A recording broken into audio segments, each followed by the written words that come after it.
Esse é um dos vídeos mais importantes que eu já gravei aqui no canal. Por isso eu estou fazendo ele com muito critério, com muita responsabilidade, deixando passar o calor das emoções, da notícia, para poder maturar, pesquisar, fazer as leituras devidas, aprofundar o que deveria ser feito e fazer esse vídeo então sem o calor das emoções. Você deve ter visto que esses dias surgiu essa notícia que aí pipocou o mundo católico, sobretudo nos ambientes carismáticos, de uma nota da Conferência Episcopal dos Bispos da Espanha, falando sobre a chamada cura intergeracional ou cura entre gerações, como se popularizou chamar aqui no Brasil. Um outro ponto que eu quero chamar a atenção: eu não faço esse vídeo em nome de alguém, de alguma instituição, muito menos para refutar a Conferência dos Bispos, tampouco os senhores bispos, e também não faço para uma apologética, uma defesa ou justificativa desse modelo, desse tipo de oração. Então não tem aqui partidarismo, paixão de um lado ou de outro, mas ao ler a nota, e sim, eu li a nota por inteiro, li no original em espanhol, as fontes que a nota cita também fui. Então foi interessante esse exercício, foi quase como que um dossiê. Os textos que a nota citava, dos que eu não conhecia, eu fui à fonte, li no original, aquele que estava outro eu lia também, para poder ter uma visão mais ampla, mais completa. E o intento aqui não é apenas falar ou defender sobre o que é a oração de cura entre as gerações, mas comentar, tecer alguns comentários, uma visão pessoal sobre a nota emitida. Então, como é uma visão e uma opinião pessoal, não é nada institucional, fiquem à vontade para concordar, para discordar. Não quero fazer aqui nenhuma refutação, como eu disse, nem nenhuma apologia, de um lado nem de outro, mas eu acho que alguns comentários são importantes. Então vamos lá. No fim de novembro, a Conferência Episcopal dos Bispos da Espanha emitiu uma nota daquilo que eles chamam de sanação intergeneracional. No Brasil se popularizou chamar de cura entre as gerações. E temos algumas manchetes que eu vi por bem já trazer aqui para mostrar para você. Esse site que eu tenho o costume de sempre estar olhando, de notícias da igreja, ele diz o seguinte: os bispos espanhóis lançam uma nota contra a cura entre as gerações. E aí faz a advertência, mas sem dar alternativas. Essa é uma manchete das notícias lá de fora. Um outro site, ele debate, e aí traz a foto de dos bispos, que fez ali como que o porta-voz da nota, diz o seguinte: os bispos espanhóis advertem contra a chamada cura da árvore genealógica. É outra manchete. Separei aqui mais uma, da Europa Press. Os bispos espanhóis desaconselham, vejam as terminologias que as manchetes usam, advertem, desaconselham a prática da chamada cura entre as gerações de pecados cometidos por antepassados. Mais um, agora a ACN, que é a Agência Católica de Notícias, traz a seguinte manchete: curar os pecados entre as gerações é uma prática não católica, tem fundamentos equivocados. Mais uma manchete do site Eclesia: os bispos advertem, veja a terminologia mais uma vez, ante a cura entre as gerações. É um sincretismo de aparência católica. Essa é uma expressão que vai estar retirada literalmente da nota. E aí, quando a matéria vem para o português, eu quero que você veja aqui agora a mudança da expressão, o peso e a gravidade que se dá. Vai dizer o seguinte: Conferência Episcopal da Espanha condena. Então a palavra é mais forte. Não é adverte, não é para se ter cuidado, enfim, é condena a cura intergeracional praticada pela renovação carismática. E esse é o ponto que me motivou a fazer esse vídeo. E aí nós vamos ver, eu vou demonstrar ao longo desse vídeo, porque quando tem esse tipo de erro, de chamada de atenção, o grande alvo é a renovação carismática católica, como se práticas como essa, ou outras, também não houvessem em outros ambientes eclesiais. E claro, com isso aqui eu não quero mudar o foco, tampouco mudar o alvo para dizer, vamos criticar os outros também. Não é disso que se trata. mas é de fazer justiça e pedir que se faça a justiça, né? Dar aquilo que é a medida devida das realidades. Porque cada escândalo que acontece, cada imprecisão, cada exagero ou um abuso coloca-se na conta renovação carismática. Se comete, por exemplo, por uma comunidade nova, é a renovação carismática movimento. Se é uma congregação religiosa e o padre tem o viés carismático, não é a congregação, é a renovação carismática. Então sempre cai na conta, vamos dizer assim, da renovação carismática enquanto movimento eclesial. Então a gente vai colocar aqui as devidas proporções. Começo dizendo, eu li a nota inteira no idioma original, em espanhol, e a nota ela não condena a prática, ela não proíbe a prática. Os termos dos sites anteriores estão melhores aplicados. Faz uma advertência, manda que se tenha cuidado, que evite-se, mas ela não está ali proibindo, condenando, como diz a matéria. Então está aqui já acima, você vê no vídeo o site para você também poder fazer a sua própria análise da Conferência Episcopal, está aí a fonte destacada, e eu trago já o primeiro parágrafo. A nota da Conferência Episcopal Espanhola traz o seguinte título, tirado do Evangelho de Lucas, capítulo 1, versículo 50. Já vou avisando que esse vídeo vai ficar longo, viu? Mas eu preciso me demorar para poder explicar a contento. O título traz: Sua misericórdia se estende de geração em geração, nota doutrinal sobre a prática da cura entre as gerações, intergeracional. Então, vamos dizer assim, a CNBB da Espanha, né, a Conferência Episcopal da Espanha, por meio da Comissão para a Doutrina da Fé, vai dizer que nos últimos anos percebeu, né, em algumas dioceses espanholas, especialmente nesse âmbito de orações e retiros organizados, de movimentos ligados, né, de caráter carismático. Veja, enquanto aquela matéria diz que condena essa prática realizada pela renovação carismática, a própria nota só vai trazer a expressão carismática por 2 vezes, apenas 2 vezes. Logo aqui nesse início e mais aqui a seguinte, que vamos já chegar lá, apenas 2 vezes.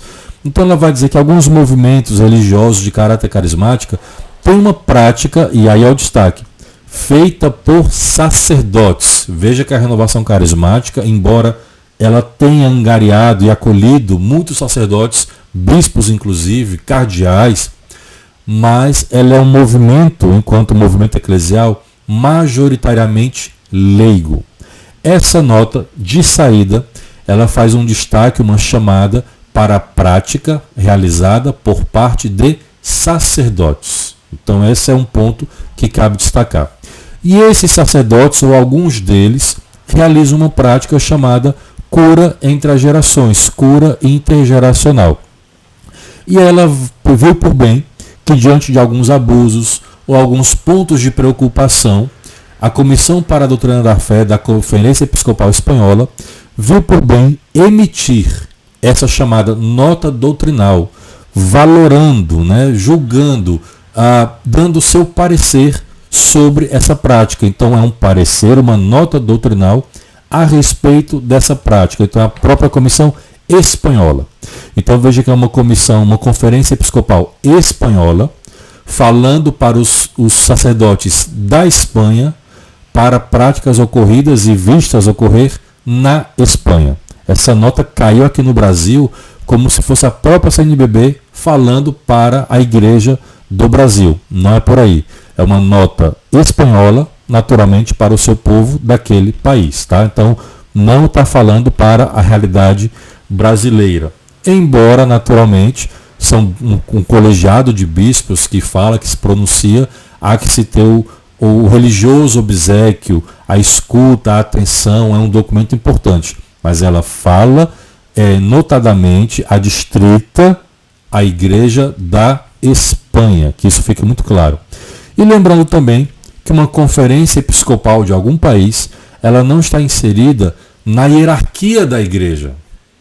Tá? Ela é um colegiado de bispos que mantém ali a sua unidade, mas ela não está na estrutura da hierarquia. Ela tem ali um caráter pastoral para aquela igreja local, mas ela não está, digamos assim, com um texto como esse, por exemplo, inserindo algo no magistério ordinário, tá? Então não tem esse peso, tá? Não tem esse peso. Vamos lá. Começando no ponto 1. O que é muito curioso é que a nota, ainda que ela fale que conversou, que pesquisou, mas você percebe que a nota, ela no fundo vai fazer uma análise de algumas obras, alguns livros de alguns autores que lá, né, no início foi quem trouxeram essa prática para o âmbito católico. Então, de modo muito semelhante, aqui talvez eu possa fazer uma comparação exagerada, mas eu acho que não é sem propósito, me pareceu muito com o documento 53, aí sim, da nossa conferência aqui no Brasil, a CNBB, quando lá no ano de 94, lançou as orientações pastorais para a renovação carismática, o famoso documento 53, que depois de um tempo você percebe-se ali, ao pesquisar e ao ver como foi a construção do documento, foi um documento feito às pressas por 4 bispos que não gostavam da renovação e era um pouco ali um tanto tendencioso, não vou aqui me aprofundar, mas o fato é que não consultaram quem realmente estava ali sendo destinatário daquele objeto, daquele documento.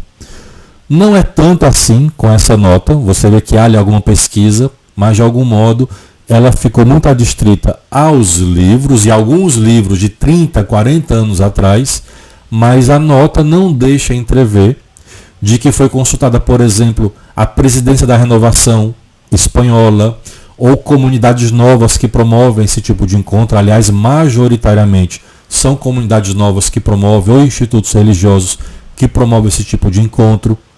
Então a nota não deixa claro se fez isso.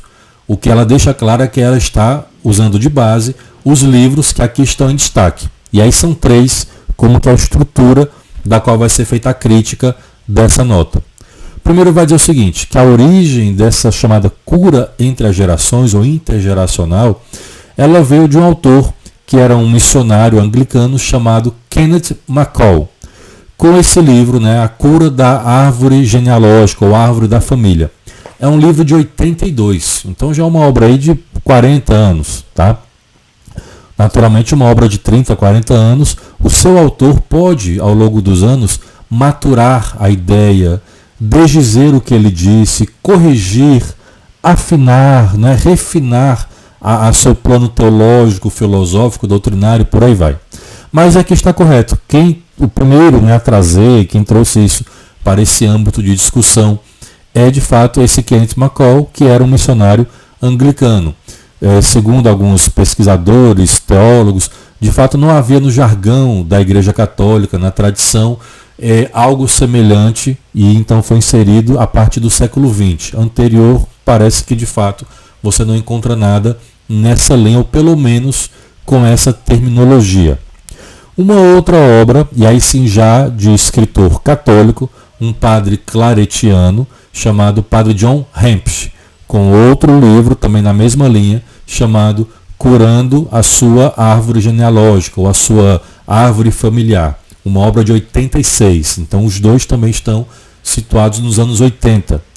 E a terceira obra, o terceiro livro a ser citado ou criticado, é o do conhecidíssimo Padre Robert de Grandes, muito conhecido nos ambientes da renovação carismática, principalmente pelo seu grande dom de cura, de libertação, de milagres. Esteve aqui no Brasil inúmeras vezes, então a nota menciona nominalmente o Padre Robert de Grandes com seu livro, que virou um best-seller mundial, Cura entre as Gerações, uma viagem à profundidade do perdão. É um livro de 92. E aí cita o seguinte, e esse livro é conhecido porque ficou popular essa prática dessa obra na renovação carismática católica, por conta da vinculação do Padre de Grandes a esse movimento, a essa corrente de graça. Ora, vamos lá então. Então quem são esses 3 autores dos quais a nota fala, porque aí também é importante fazermos aqui as medidas corretas, tá?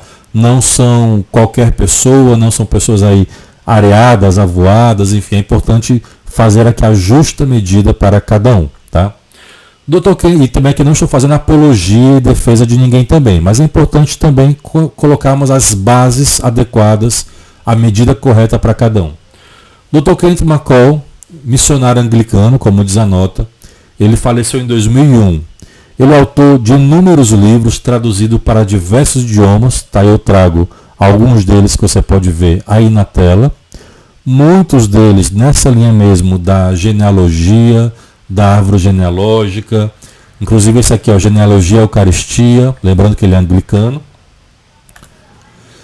E aí, inclusive, uma curiosidade, Dr. Kenneth McCall, você vê aqui na tela, ele tem até mesmo um livro publicado em coautoria com o exorcista, talvez o mais famoso, o que mais casos tem, né, de exorcismos, o padre Gabriel Amorth, que dispensa apresentações. Então, o exorcista, também falecido, padre Gabriel Amorth, tem um livro escrito com Dr. Kenneth McCall. Aqui está no idioma original, tá? Que em livre tradução seria mais ou menos assim: quando o falecido pede libertação. Então, só para situar quem está vendo esse vídeo, quem foi o Dr. Kenneth McCall e o seu alcance que ele teve, a ponto de escrever um livro com o maior exorcista já conhecido, né, Padre Gabriel Amorth, tá? O segundo livro, o segundo autor citado na nota, também já falecido, e aí é curioso, porque os três autores, todos já falecidos, nem podem aqui mais se defender com essa nota, ou expor suas posições, ou se corrigir, enfim, né? 40 anos depois dessa prática já disseminada pela igreja, em âmbito da renovação de comunidades, congregações religiosas, muitos frutos, muitos testemunhos. Então, 40 anos depois de uma prática como essa, surge essa nota. O outro autor, Padre John Hempes, claretiano, falecido em 2020. Também autor de vários livros traduzidos para diversos idiomas. Então, todos eles são literatos, autores, enfim. Então, só para a gente entender aqui a dimensão e o tamanho de cada um. Esse aqui é o livro em tela, que a nota cita, de curar a árvore genealógica. E claro, o terceiro citado, falecido em 2018, nosso querido padre Robert de Grandes, que veio inúmeras vezes ao Brasil. Muita gente testemunha curas, milagres, libertações por meio do seu ministério. Também é autor de diversos livros, muitos traduzidos ao português, não só sobre a questão da árvore genealógica, cura de gerações, mas sobre a Eucaristia, sobre os dons carismáticos, sobre perdão.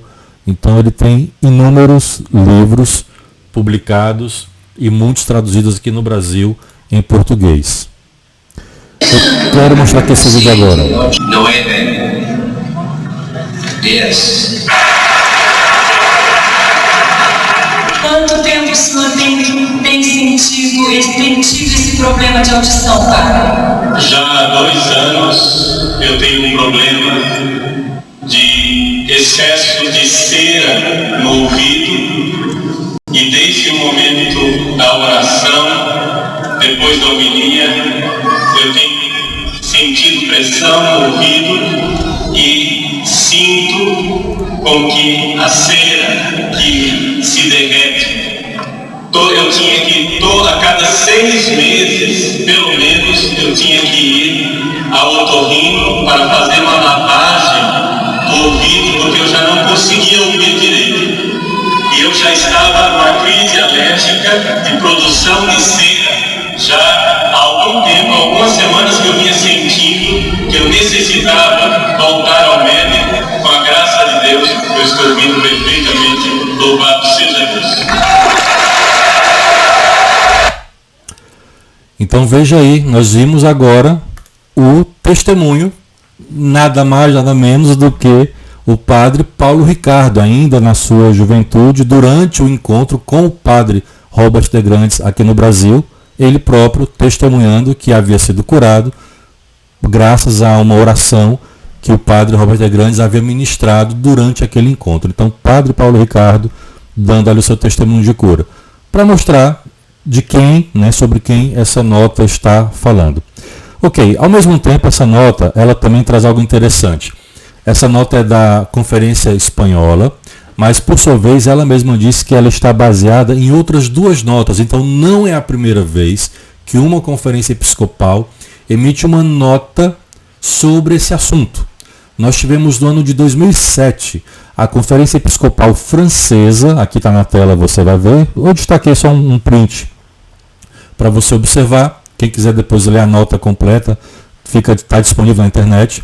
Em 2007 a Conferência Francesa, ela emitiu uma nota também sobre esse tema, só que era mais em particular na relação da Eucaristia, ou seja, para sacerdotes que durante a cerimônia a celebração da Santa Missa, faziam as orações de cura, de libertação e muito voltadas para a cura da árvore genealógica, ou da linha de família, da linha familiar. É interessante que a nota espanhola, ela praticamente ali em vários momentos, ela faz uma tradução literal, ela usa a mesma expressão, as mesmas ideias de que a nota francesa traz. Então, como se ela pegasse lá e apenas copiasse e colasse. Ela traz a mesma ideia. Porque também a nota francesa vai fazer a mesma crítica ou observação ao livro do padre, Hempsch, está aqui destacado. Vai falar também das estruturas de pecado social, que é um ponto que vamos destacar aqui. E o que é curioso e interessante é que a nota francesa bota aqui os bispos que subscreveram essa nota. Cabe destaque, esse aqui embaixo, que eu destaquei em amarelo, um dos bispos falecido em 2018, essa nota é de 2007, padre, aliás, depois veio a ser bispo, o Dom Albert Marie Moleon, tá? Então ele é um padre que acompanhou muito a renovação carismática francesa, depois chegou a ser bispo também, teve uma proximidade muito grande com a renovação, e em particular ele era o assessor espiritual da comunidade Emanuel, uma comunidade nova, fruto e advinda da renovação carismática. Então podemos dizer que era um bispo carismático que conheceu muito a renovação. Cardeal, o bispo, já estou chamando de cardeal, o Dom Albert Marie Moleon, inclusive, ele estava ali participando da confecção do primeiro documento de Malines no ano de 74, que foi o documento que deu as bases pastorais e teológicas para a renovação carismática. Então, veja que esse nota da Comissão Francesa, ela de fato tem pessoas de peso, e um deles ali, alguém que conhecia sim de perto a renovação e muito em particular a comunidade nova, comunidade Emanuel. Em 2015, tivemos a manifestação de uma outra nota, de outra conferência episcopal, dessa vez a polonesa. E aqui eu destaquei, enquanto a francesa fala do padre Hempsch, essa polonesa também faz ali um destaque a mais para o padre de Grandes. Então é como se a nota da conferência espanhola juntasse ali partes da nota da Polônia, partes da nota da França e condensasse ou compendiasse na sua própria nota. Então, não é a primeira vez que uma conferência episcopal emite uma nota nessa temática. A da Polônia em 2015 e a da França em 2007, como nós vimos. E aqui eu estou traçando bem com vagar essa linha do tempo com você para que a gente compreenda bem. Voltando ao primeiro ponto da nota, agora da Conferência Espanhola, que foi a que gerou tudo isso, você percebe que ela de algum momento, e aí eu começo a fazer a minha pontuação sobre o texto da nota, é que ela parece que de quando em quando, ao longo do seu texto, ela causa alguma confusão entre o que é a cura entre as gerações e coloca elementos outros que a renovação ou mesmo que as comunidades não fazem nas suas pregações, nas suas formações e nem mesmo no próprio ato de orar pela cura entre as gerações. Então, ela traz elementos que não é pregado, anunciado, formado nos ambientes carismáticos. Por exemplo, vai dizer que essa nota 1, quando fala do Padre de Grandes, o Padre de Grandes tem esse livro, Cura entre as Gerações, que ficou muito popular, que a prática ficou muito popular na renovação carismática por conta do seu vínculo, o vínculo do padre à renovação carismática. Então o texto fala do Padre de Grandes, fala do seu livro e que esse livro e a prática se popularizou na renovação. Essa é a nota, essa é a notícia. Qual é a nota de rodapé? Que não tem nada a ver com isso. Vai dizer que tem obras recentes que falam das constelações familiares. Ora, oração entre as gerações não é constelação familiar. Não está nos materiais da renovação carismática falar sobre constelação familiar. Durante a oração, a formação, os ensinos, os livros, os textos, apostilas, não se fala, não se vincula, de momento algum, não há vinculação ou equivalência, equiparação da cura entre as gerações com a chamada constelação familiar. Tampouco não é uma regressão, tampouco não é psicodrama, algo esotérico, vidas passadas, nada disso. Então, o próprio texto dá ao leitor uma certa confusão, em que ele fala de um tópico e traz na nota de rodapé o assunto constelação familiar, algo que não é propagado, não é ensinado pela renovação carismática, e eu também não vejo isso, também não, nas novas comunidades. Então, isso gera de algum modo alguma confusão. No ponto 2 vai ter algo também muito semelhante. A Conferência Episcopal Espanhola vai falar de outras ações, como por exemplo da Conferência Francesa, que também fez sua nota, já mostrei aqui, e faz uma nota de rodapé. É interessante que, não sei se proposital, estilo, o que acontece, que essas nuances vão para a nota, não vão ali para o texto. Então gera ali uma certa estranheza, uma confusão em quem vai ler. Assim como no ponto 1 fala de constelação familiar, no ponto 2 vai dizer que pode se associar à ideia de karma. Na renovação carismática, mais uma vez, também não se fala de karma em hipótese alguma, porque isso fere frontalmente a doutrina católica. Então, quando uma nota fala de um ponto praticado nesses ambientes católicos por comunidades carismáticas ou próprio movimento carismático e vincula isso à constelação familiar, à ideia de karma, quem vai ler a nota vai pensar que a renovação está promovendo isso de modo a falar em karma, a falar em constelação, portanto é uma seita, é um esoterismo, o que não é. Repito, não há essa fala nas formações e pregações dentro do ambiente carismático sobre karma, constelação familiar e por aí vai.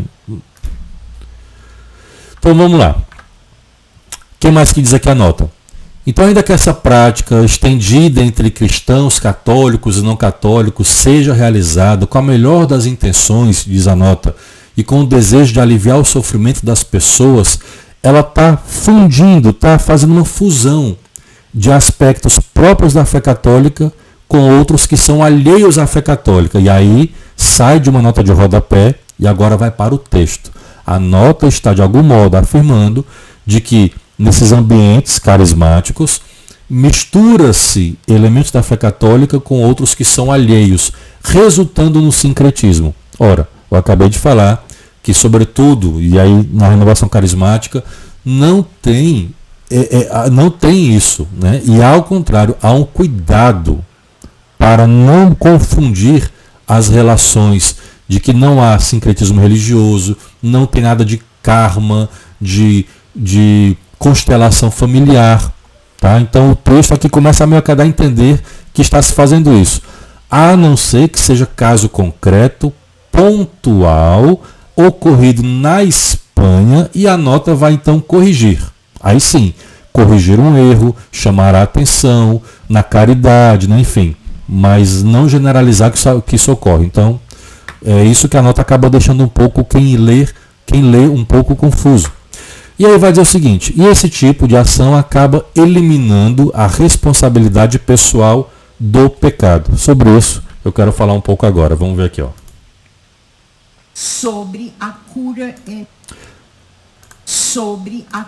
Esse aqui é um vídeo que dispensa apresentações. Admiro muito minha escritora católica preferida, minha pregadora preferida, uma grande mulher de Deus, Emir Nogueira, cofundadora da comunidade católica Shalom. Ano passado, 2023, ela pregou um retiro na Canção Nova. Então veja que são duas novas comunidades, Shalom e Canção Nova, tratando de encontros como esse. Então não é qualquer pessoa que estamos falando, é uma pessoa com boa formação, com sólida formação, né, com décadas de caminhada na igreja, a serviço da igreja, do povo de Deus, e onde Deus tem agido muito na vida dela, para as pessoas por quem ela ora, com curas, com milagres, com libertações. É uma pessoa formada solidamente na doutrina. Não é qualquer pessoa, tá? Então, só para deixar isso muito claro. E ela começa a falar da cura entre gerações, fazendo uma explicação. Eu queria que você acompanhasse comigo aqui, ó. Cura entre gerações. Veja bem, a responsabilidade pelo meu pecado é minha.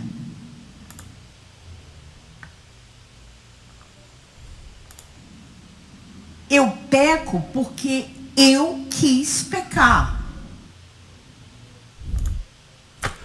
Viu só? A responsabilidade pelo meu pecado é minha. Então, não é o que essa nota quer deixar a entender, como se dentro da renovação ou comunidade se tivesse uma pregação diferente disso. Quando se prega nesse tipo de encontro, não está se dizendo que transfere-se a responsabilidade do antepassado para a pessoa, ou que herda. Longe disso, ela começou dizendo perfeitamente: a responsabilidade pelo meu pecado é minha, né? Tanto que ela vai dizer o seguinte, também sobre a questão da como é que se configura o pecado. Isso aqui foi muito interessante, porque para configurar o pecado como tal, como pecado, a igreja nos ensina a ter 3 elementos. Eu preciso saber que aquilo é pecado. Eu tenho que ter o conhecimento de causa. Eu preciso querer pecar. Eu sei que é pecado, ainda assim eu quero pecar. Eu tenho a vontade deliberada. E naturalmente eu vou ter a matéria. Digitei aqui errado, está material, mas é matéria. A matéria leve ou grave. Tendo esses 3 elementos, configura-se o pecado. Ou pecado venial, ou pecado mortal. Então isso está muito claro. Não há transferência de responsabilidade de pecado do ancestral para um descendente. Isso é muito claro. Vamos ver aqui de novo. Tataravô assassinou alguém, o pecado é meu ou é dele? É dele. Quem vai pagar no purgatório, ou, sei lá, Deus me livre, no inferno, mas quem vai pagar por esse pecado é ele ou sou eu? Ele.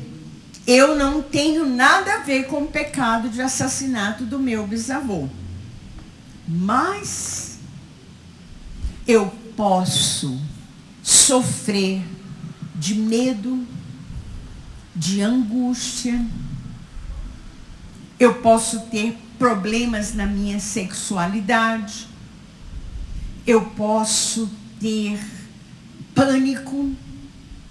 Eu posso ter uma ira, um desejo de vingança que eu não sei de onde vem.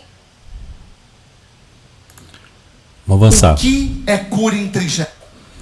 Então veja só, tivemos aqui uma fala da Amy Nogueira, mas uma outra pessoa de referência, não é qualquer pessoa, também um autor sobre essa linha, pregador sobre essa temática, também dispensa a apresentação, nosso querido Padre Marlon Múcio. Aquele ele estava bem mais jovem, ainda saudável, ainda sem o estado em que ele se encontra agora, ainda aqui sem o aparelho.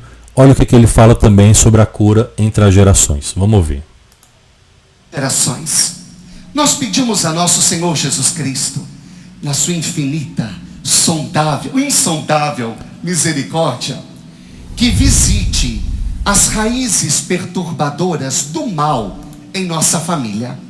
Se há famílias marcadas por acidentes, por vícios, todo mundo naquela casa bebe, e muito, padre, e de cair. Todo mundo naquela família sofre de diabetes. Todo mundo naquela família, padre, é dado ao esoterismo, ao ocultismo. Irmãos, quando 2 casos se repetem na família, já é para nós um indício de que temos que orar pela cura entre gerações. Nós não podemos voltar àquele lugar, aquela pessoa, aquela situação em que o mal entrou na família. Às vezes até nem sabemos, não é? Com quem começou, onde começou. Fato é que houve uma brecha. E um mal, um costume negativo, um padrão negativo, uma má tendência, uma má inclinação, acabou entrando em nossa linha de família e acabou sendo perpetuado de alguma maneira. Acho que ficou bem clara a explicação dele. Claro que não dá para botar aqui toda a pregação. Você tem esse conteúdo disponível na internet, pode fazer a sua própria análise buscando. Mas veja que as pregações, as formações, tudo que é ensinado sobre isso, veja que sempre tem o seu alerta, o seu cuidado. Olha, isso aqui não é regressão, não é isso aqui contra a doutrina. Vai explicando com todo cuidado. E aí a nota vai dizer o que a própria Amy Nogueira, ou que o próprio padre Marlon Múcio disse. Então nesse ponto está aqui coadunando, correto com a doutrina, com o magistério. O pecado é sempre pessoal e requer uma decisão livre da vontade. Lembra dos 3 pontos que eu falei agora? Então veja, nada em desacordo, nada em desalinho. A nota está chamando aqui a atenção, mas para algo que a própria renovação ou as novas comunidades, como vimos há pouco, já falam. Então, nada em desacordo. O pecado é pessoal. Não se tem falado algo diferente disso. Na renovação carismática, nas novas comunidades, não se fala algo diferente disso. Ao contrário, estamos na mesma linha. O pecado é sempre algo pessoal. E aí, a nota vai trazer um documento do Papa João Paulo II, uma exortação apostólica muito conhecida, recomendo que você leia, que é a reconciliação e penitência. E vai ser muito interessante dizendo o seguinte, que o pecado, em seu verdadeiro e próprio sentido, é sempre um ato de uma pessoa específica, porque é um ato de liberdade do indivíduo e não um ato de um grupo em comunidade. Diferente daquela questão das chamadas estruturas de pecado que conduzem ao pecado, mas que não pode se comparar à ideia de pecado intergeracional. Ora, com esse texto da reconciliação e penitência, nem se vislumbrava, não estava pensando nesse ato do pecado intergeracional. Então seria uma espécie de anacronismo vincular uma coisa com a outra. Mas a nota segue e diz algo muito acertado, que também na renovação se diz o mesmo discurso, nada diferente disso. O único pecado que se transmite de geração em geração é o pecado original.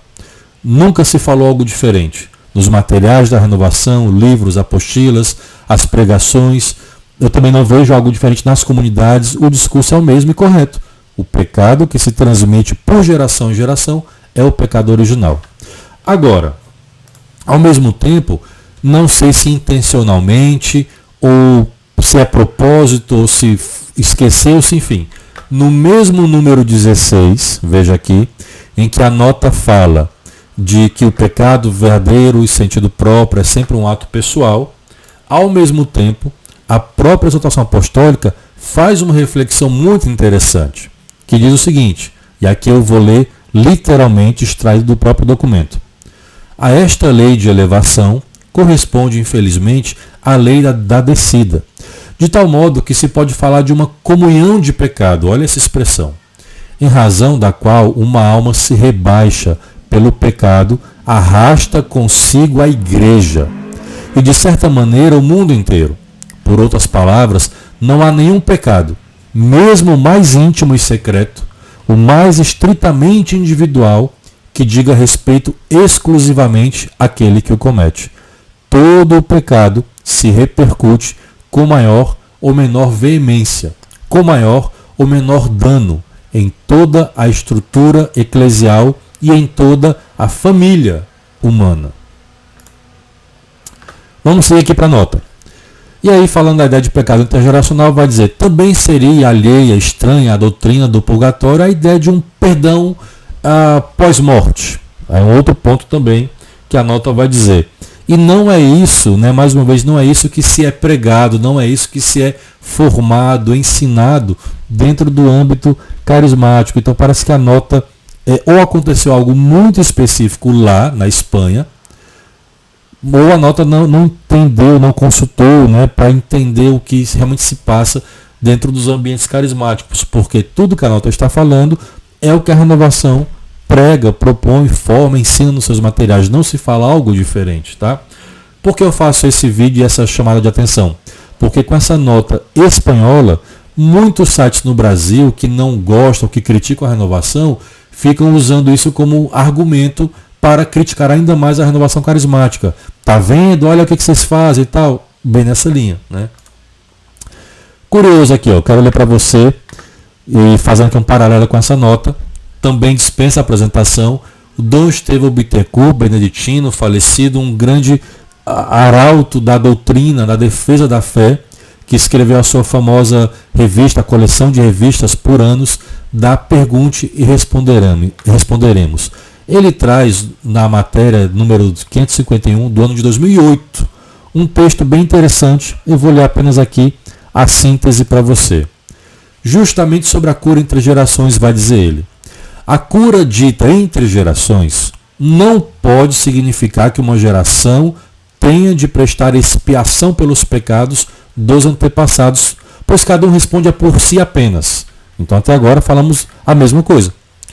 Pode-se entender tal cura do seguinte modo, e aí vai dizer o Dom Estevão: todo pecado deixa suas consequências na sociedade em que tenha sido cometido. Mau exemplo, ódio de uns para outros, estímulo à vingança.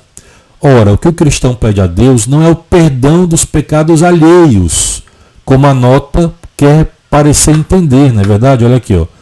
Um perdão, né, após morte. Não é isso que se trata, não é isso que se fala, nem o que se pede.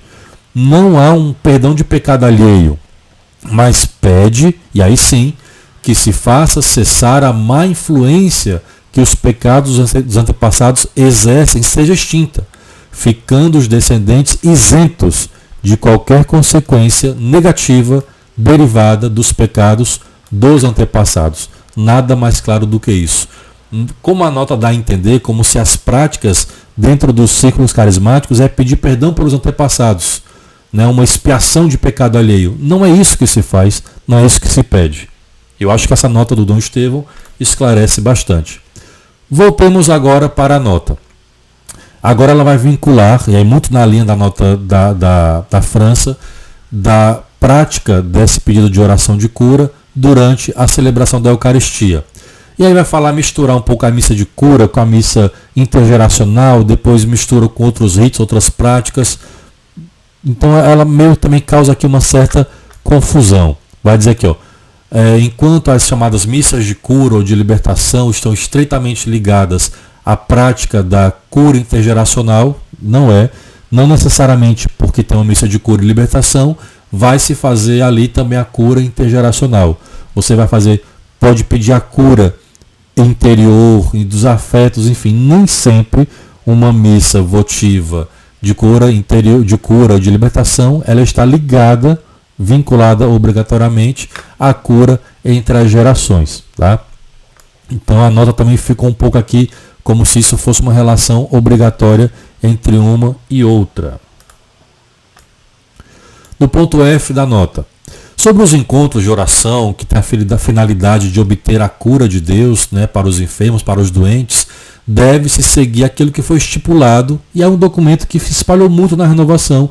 Nós lemos, formamos, recebemos muito esse documento no ano 2000, da Congregação Doutrina da Fé. A época era congregação, agora chama-se dicastério, que é a instrução sobre orientações para obter de Deus a cura.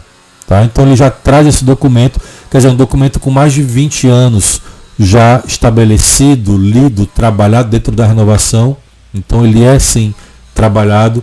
Ele faz aqui uma observação interessante, ó, que essas orações de curas não tenham vínculos litúrgicos, ou não se colocar na Santa Eucaristia ou na liturgia das horas. Vê-se também que há um cuidado nos ambientes carismáticos sobre isso, tá?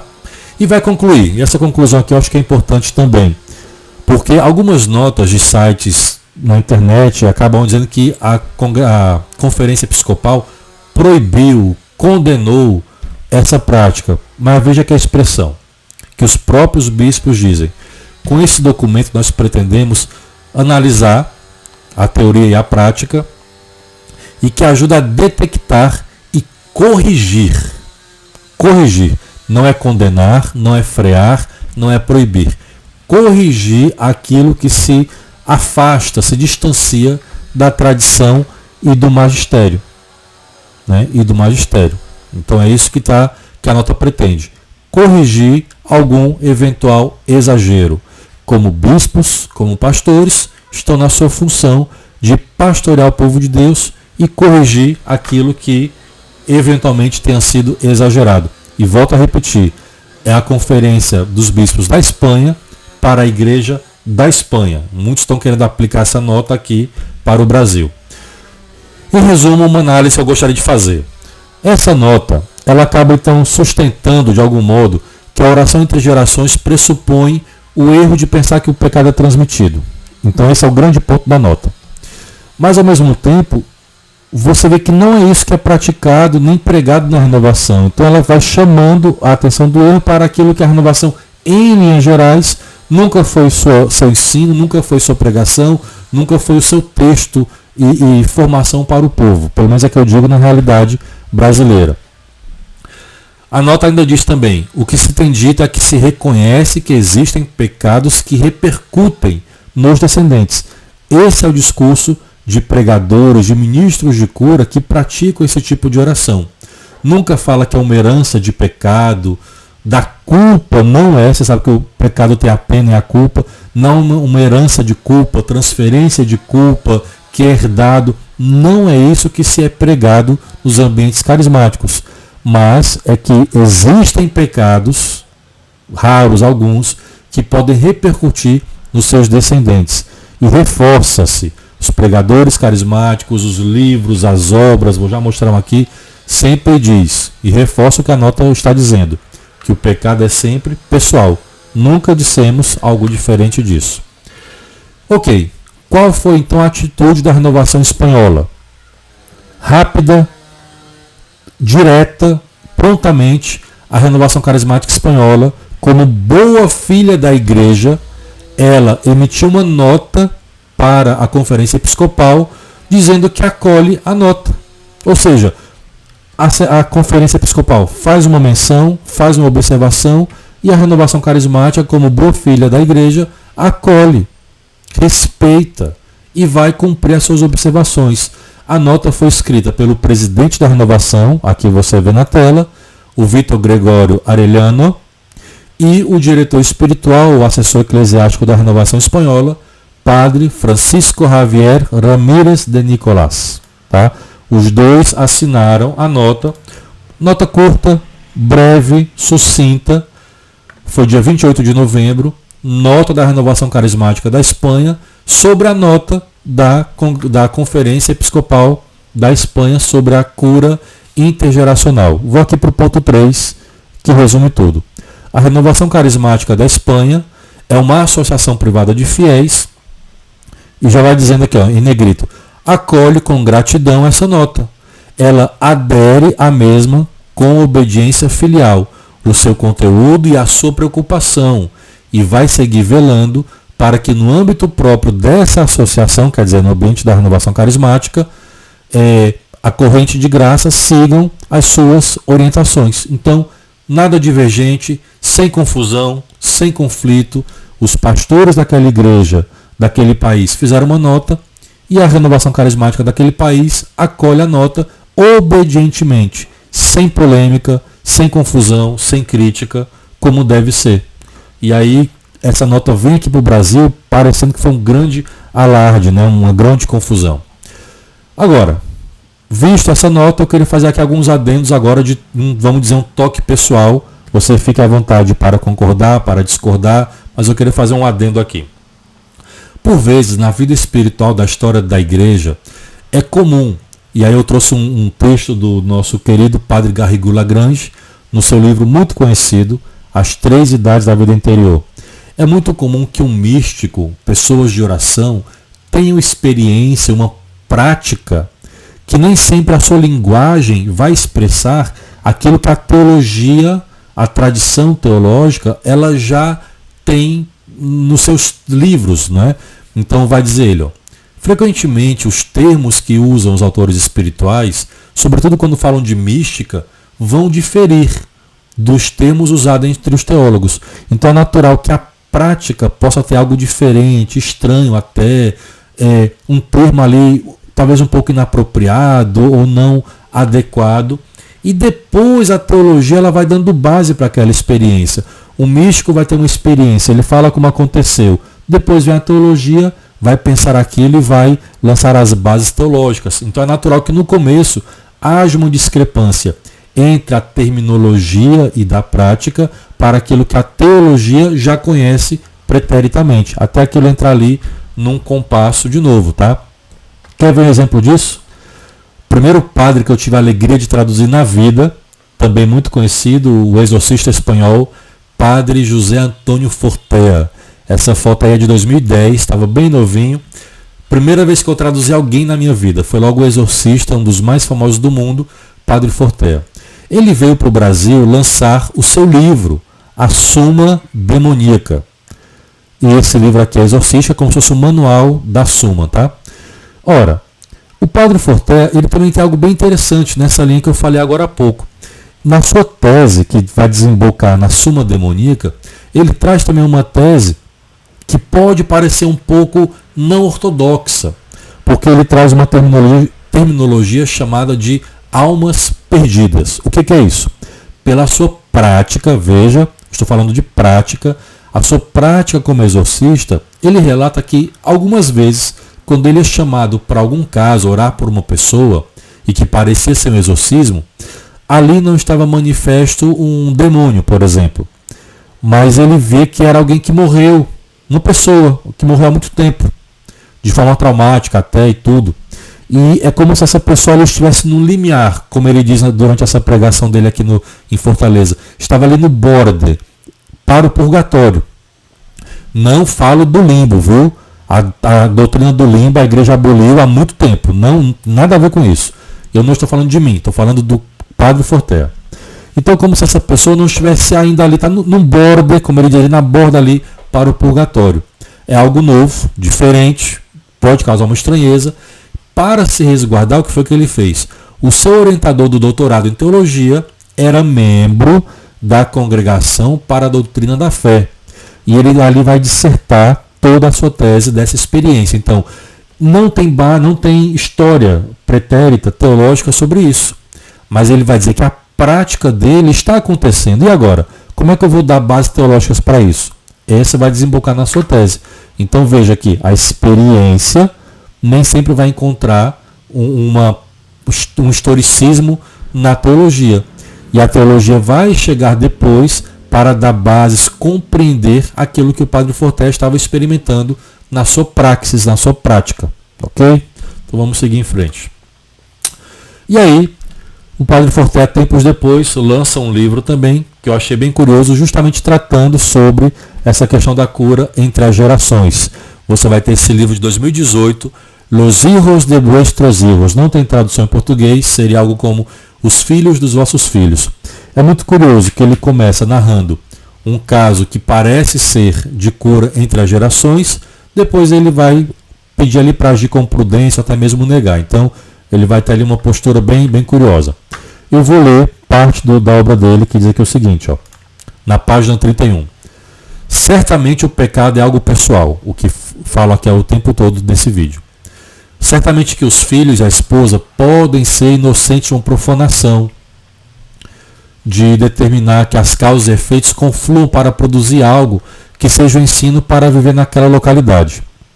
Não estou dizendo que seja esse o modo habitual de agir de Deus, mas eu estou expondo que em um caso determinado, Deus pode decretar algo excepcional. E o que é que ele vai dizer? Ele vai contar um caso quando ele era um padre jovem, estava num povoado, recebeu o seguinte relato. Olha só que curioso.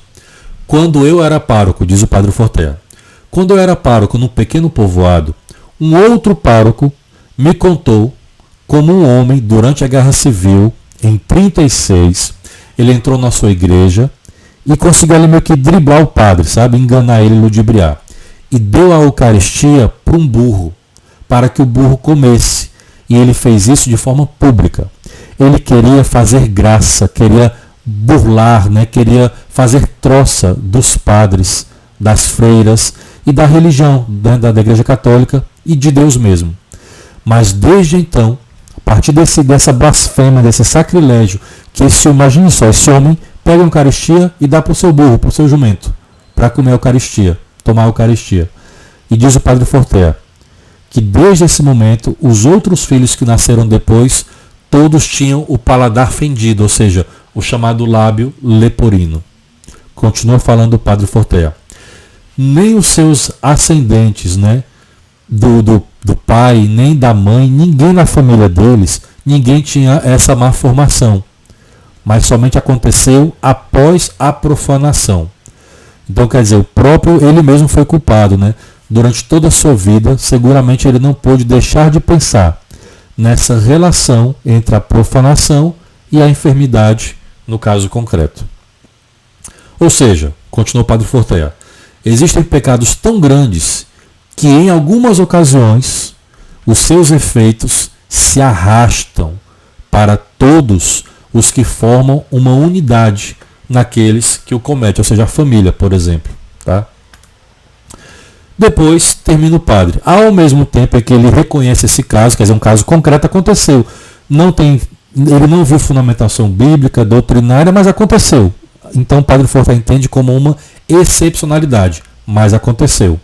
E termina o padre Fortea dizendo, mas a doutrina da responsabilidade pessoal é clara. Somente peca aquele que comete a ação. Então, em caso de pecados gravíssimos, em algumas ocasiões, os efeitos não ficam circunscritos somente à pessoa culpada, mas como que fossem ondas expansivas, podem incidir por aqueles que convivem com ela. Em ocasiões, em certas ocasiões, repito, nem sempre. Depois, conclui o padre. Mas a doutrina das maldições transgeracionais não é que ela deva ser corrigida, aí diz o padre, mas deve ser abandonada por inteiro, né, aplicando a simplicidade bíblica das passagens que nos falam sobre bênção e sobre castigo. Então, em que pese ele reconhecer esse episódio, o padre Fortea não está muito afeito, não encontra base, fundamentação para isso. Um outro exorcista, também, padre Rogério Alcântara, também é da mesmo viés que o padre Fortea. Ele não entende ali muita fundamentação bíblica na tradição sobre isso. Então veja, como eu disse no começo, eu não estou aqui fazendo defesas nem acusações de um lado e do outro. Estou trazendo visões, tá? Estou trazendo visões de pessoas de renome sobre esse fenômeno, tá? Vai dizer o padre Rogério, né, Alcântara, os pecados de um antepassado não podem predispor o pecado para o descendente, tá? Mas você vai ter também no padre Gabriel Amorte, já citei mais cedo, num texto de 2017, embora ele faleceu em 2016, foi publicado posterior, no site da Aletheia, vai dizer o seguinte: o fato é que não tem nenhuma posição uniforme, eles não se entendem, né? Exorcistas falam uma coisa, outros falam outra, então não tem uma posição definida ainda. Cada um desenvolver uma posição pessoal com base, como eu disse há pouco, na própria experiência. Eles vão tendo experiências práticas e vão relatando. Aí ele fala por si. Eu tive alguns casos nos quais a pessoa que sofreu de uma possessão demoníaca tinha ascendentes que praticavam a magia e a bruxaria. Todavia, não me parece que esses episódios possam representar uma razão suficiente para demonstrar essa tese. É necessário novas perspectivas teológicas. No mais, também o meu mestre, e aí fala do mestre dele, Cândido Amantini, também tinha dúvidas sobre se os maus espíritos se difundiam pelas vias das gerações. Então é um ponto que não é pacificado. Você vai ter teólogos, exorcistas, padres favoráveis e outros desfavoráveis. Vamos mais uma vez aqui para o padre Marlon Múcio. Essa oportunidade, uma área do Ministério de Cura. Não é todo o Ministério de Cura. É uma área do Ministério de Cura. Então veja, não é todo o Ministério de Cura que vai fazer a oração entre as gerações. Eu, particularmente, na minha experiência, embora não seja do Ministério de Cura, o que eu vejo dos meus irmãos no Ministério de Cura, não é toda vez que tem um encontro, congresso de cura, que vai orar pela cura entre as gerações. Não é sempre, isso não é todo o ministério de cura, é uma área, é um ponto. O ministério de cura como um todo, ele abrange outros elementos muito mais do que esses, tá? Para trazer outros nomes que também falaram sobre a cura entre gerações. Tem aqui esse vídeo no YouTube, que eu não vou expor aqui agora por conta do tempo, mas você pode procurar na internet, em que o padre Rufus, né, muito conhecido nosso, pregou muito para a renovação, grande exorcista indiano de Bombaim, ele também falou, né, e nesse caso aqui a igreja agora já fala positivamente pela sua experiência da cura entre gerações. E olha que curioso, é um exorcista que fala positivamente.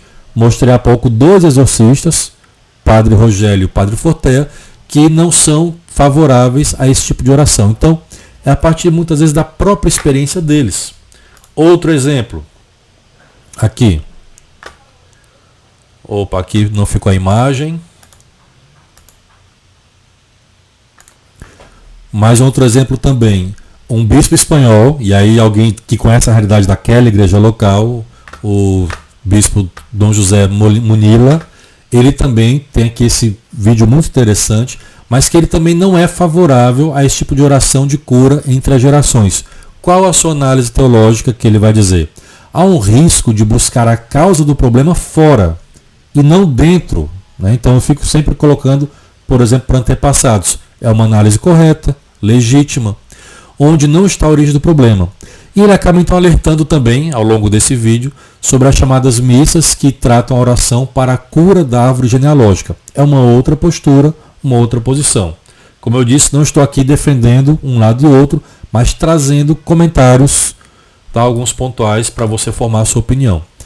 Ao mesmo tempo, você vai ter um outro sacerdote que também trabalha com cura, com libertação, bem conhecido nas novas comunidades, já pregou aqui no Brasil na Canção Nova, também pela renovação ele é conhecido, o Frei Nelson Medina. Nesse vídeo, o que ele vai dizer? O nome do vídeo: Cura Intergeracional. Ele vai dizer, mesma coisa que falamos há pouco, os males, os malefícios podem passar, né? Se a terminologia consequência, herança, transmissão, se o termo não é apropriado, eu não quero trazer isso aqui ao caso, mas os males de algum modo podem passar. Agora reforçando, a culpa não, mas as consequências sim. E ele traz um exemplo interessante. É como se fosse um pai que tivesse um patrimônio para cuidar da sua família, mas ele não cuidou do patrimônio, depauperou tudo. E aí, claro, sua família e descendência acabou sofrendo das más decisões, da má gestão desse pai, aí na pobreza, na falência, por exemplo, ficou prejudicada. É um exemplo que ele dá em termos didáticos. Então vai dizer ele, eu fiz um pequeno resumo desse vídeo. É possível então nós termos antepassados maus e filhos bons. Mas também é possível termos antepassados bons e filhos maus. Não tem uma regra.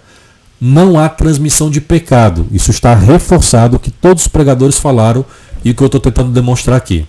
Mas as consequências, elas sim, podem acontecer. Mais um exemplo de sacerdotes que também falaram na linha, defendendo que é possível, que pode acontecer, dada a sua prática, a sua experiência, esse tipo de curas entre gerações. E aí, nomes conhecidíssimos, como por exemplo, Frei Elias Vela, tudo aqui está no YouTube, tá? Você encontra as pregações na íntegra. Frei Elias Vela tem uma pregação inteira sobre isso. O padre Duarte Lara, exorcista português. Frei Elias Vela faleceu, né, já recentemente. Mais um vídeo do padre Duarte Lara. Tá, então aqui nós temos vídeos e muitos padres falando sobre isso. A própria Emília Nogueira, que eu trouxe agora há pouco. Tá? Padre Manzotti também fala. Hesed, e aqui é bem até recente. Então, pessoas de renome, de respaldo, de confiança, sérias. Então, não são aventureiros que ficam brincando com a fé, nada disso. São pessoas sérias que trazem esse tipo de conteúdo, de conceito, de ensino e a oração. Claro, sempre obedientes à igreja, no magistério, com todo o cuidado, para que não se confunda com karma, com regressão, com constelação familiar, com esoterismo. Claro que há todo um cuidado aqui, né, para ser uma prática genuinamente católica, está totalmente embasada. Algumas pessoas ao longo dessa semana que eu preparava esse vídeo pediram sugestões de livros, tá? Separei aqui alguns que podem ajudar você a compreender melhor essa situação. Padre Alberto Gambarini, Padre Marlon Múcio, Irmão Alexandre, próprio Padre Robert de Grandes, tá bom? Tem aqui algumas dessas obras, você pode ver. Vou deixar aqui na tela para você fazer o print se quiser. O que mais que eu separei? Bom, e aí o meu ponto que motivou a fazer esse vídeo, porque sempre respinga na renovação carismática, sempre cai sobre o colo da renovação com toda crítica e sem caridade possível. Olha, não é de hoje que a renovação carismática ela se preocupa, ela zela, ela cuida para formar bem o povo de Deus, sobretudo nessas questões do mal, de cura, de libertação e por aí vai. Há uma comissão doutrinária no CARES e anteriormente de Viracares era o ICRES, que há muitos anos já se preocupava com isso. Então você vai no próprio site da renovação, em 2009, olha o tempo, do cuidado e preocupação que a renovação tem com isso para não fazer nada errado, para não haver abuso, para não haver desvios de fé, de doutrina, mas manter-se fiel à igreja, tá? Para vir agora sites de qualquer jeito criticando, né, fazendo uma série de críticas infundadas sobre a renovação. Como eu diria até, quando a própria renovação é talvez a maior interessada em manter a obediência à igreja, o zelo doutrinal, a correta e sã doutrina. Tá? Então veja essa nota. Entretanto, é também possível ver como essa forma de ministério de oração por cura pode degenerar. Ela já vê um risco, sim, em práticas anormais. Por exemplo, o ministério de oração pode afirmar ter um discernimento detalhado sobre supostas maldições ou outras influências do ocultismo, acontecidas há muitas gerações atrás, as quais devem ser removidas por tipos específicos de oração. Rezar pela cura com base em tais especulações seria entrar no campo do gnosticismo, no qual a salvação depende do conhecimento ao qual a pessoa tem acesso. Esse é o motivo, olha só o alerta que a própria renovação faz, como um cuidado e um zelo pastoral e obediência à igreja. Necessário um discernimento cuidadoso e prudente, como todos os fenômenos da vida espiritual.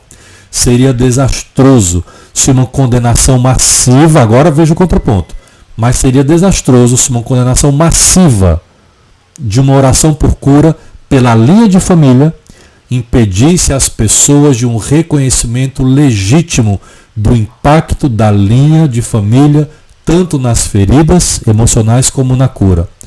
Tal resposta desajuizada pode também ter o efeito de empurrar algumas pessoas para grupos não católicos, onde esse tipo de prática é aceito. Dispensa interpretação essa nota, não é verdade? E aí faz um resumo, que você também encontra aqui nesse livro da Renovação, Cura e Libertação, do Ministério de Cura e Libertação da RCC Brasil. Veja a preocupação com a formação correta do povo de Deus. O resumo desse boletim vai dizer o seguinte: então, uma exposição clara de tudo que é inválido, errado ou exagerado em tais práticas inclui a renovação orientando o seu povo. Isso vale para o mundo todo, que foi feito à época pelo ICRES. Qualquer sugestão de que as pessoas, de alguma forma, suportam a culpa dos pecados dos ancestrais ou de que podem ser punidas por causa deles. A própria renovação está condenando essa prática. Não tem culpa herdada, transmitida. Isso é um ensino errado. É a renovação dizendo isso, tá? Ela própria reconhecendo isso. Então não é ensinado nos ciclos da renovação algo semelhante, porque o próprio ICRES já falava que isso é errado, tá? Em 2009. Qualquer negação do livre-arbítrio ou da responsabilidade da pessoa por suas próprias ações. Outro ponto que a renovação em 2009 já chamava o alerta. Ou seja, não é prática, não é ensino da renovação dizer que não tem a responsabilidade do pecado. Está aí a nota dizendo. Terceiro ponto. Quaisquer afirmações exageradas a respeito de conhecimento profético de gerações anteriores e de sua influência sobre uma pessoa. Sabe aquele iluminismo, a pessoa que só ela sabe tudo, é iluminado ali, a revelação divina, só aquela pessoa. sem confirmação da comunidade, sem respaldo no magistério, doutrina, tradição. É um alerta que a renovação já fazia em 2009. Quarto ponto. Quaisquer práticas ocultas, conversar com o demônio, ancestrais. A renovação está alertando também para isso. Quinto ponto, sobre a liturgia, né, já que a nota francesa também falava sobre a Santa Missa. Qualquer abuso da missa ou dos sacramentos que subordinam a outro propósito, ter boa sorte, né, quase ali como uma teologia de prosperidade ou superstição, e que não respeite a finalidade própria, que é de nos aproximar de Jesus Cristo e levar a vida eterna. Boletim do ICRIS, antes de virar CARES, no ano de 2009. O livro é esse que eu falei aqui. Quem quiser está aí na tela para adquirir. Esse verde é a primeira edição, esse vermelhinho é uma edição atualizada. Gente, o vídeo ficou longo, mas eu precisava fazer esse dossiê para separar alhos de bugalhos, fazer uma correta, né, justiça do que é devido, porque com essa nota, mesmo na Espanha, muitos sites começaram a criticar aqui no Brasil a renovação carismática, lançando mão dessa nota e fazendo críticas, muitas delas infundadas, sem nem conhecer aquilo que a renovação no Brasil está ensinando, informando na correta e sã doutrina ao povo de Deus. Espero que esse vídeo tenha ajudado você, dado uma visão ampla e que, claro, você possa também fazer o seu trabalho de ir à fonte, ler por si mesmo, formar a sua própria opinião, para que possamos sempre caminhar na retidão, na sã doutrina, em obediência à igreja, segundo a vontade de Deus. Um grande abraço, Deus abençoe, até o próximo vídeo.